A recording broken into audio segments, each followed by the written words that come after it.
Picture this. You're cruising down a pitch-black country road, rain hammering your windshield, when bam! Your car collides with a giant tree sprawled across the pavement like nature's booby trap. It didn't fall from the sky, it fell from someone's land. So now the million-dollar question, can you sue the tree's landlord? Today, we are diving into Taylor v. Olsen, where tort law meets timber and liability hangs by a splinter.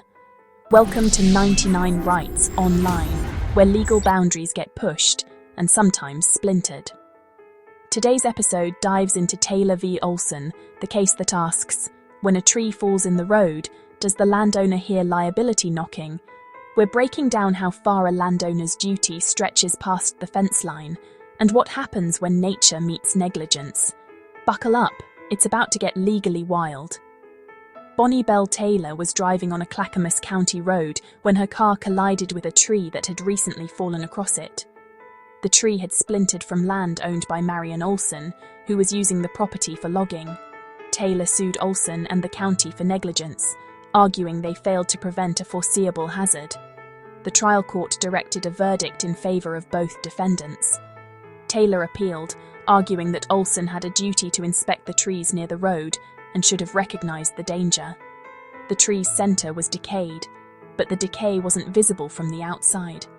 No surface evidence suggested it was unsound, and there was no indication that chopping or drilling into the trunk was standard practice for inspection.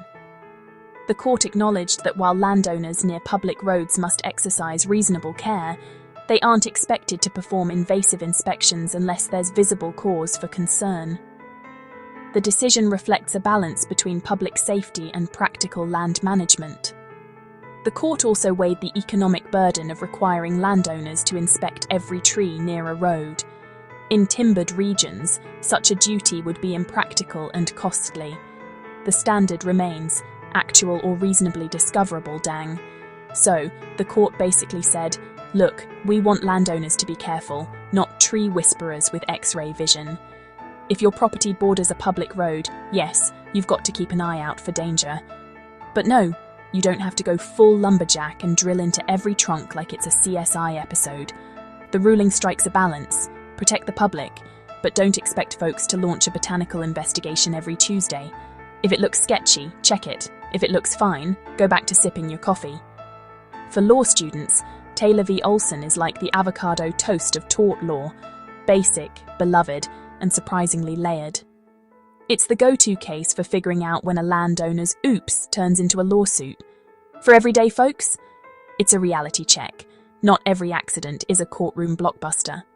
Courts aren't looking for perfection, they're looking for, would a normal person have seen that tree coming? So if you crash into a log on a rainy night, don't assume someone owes you damages. Sometimes Mother Nature just doesn't care about your deductible. Taylor v. Olsen teaches us that tort law isn't just a blame game. It's more like legal Jenga. You've got duty, knowledge, and feasibility stacked up.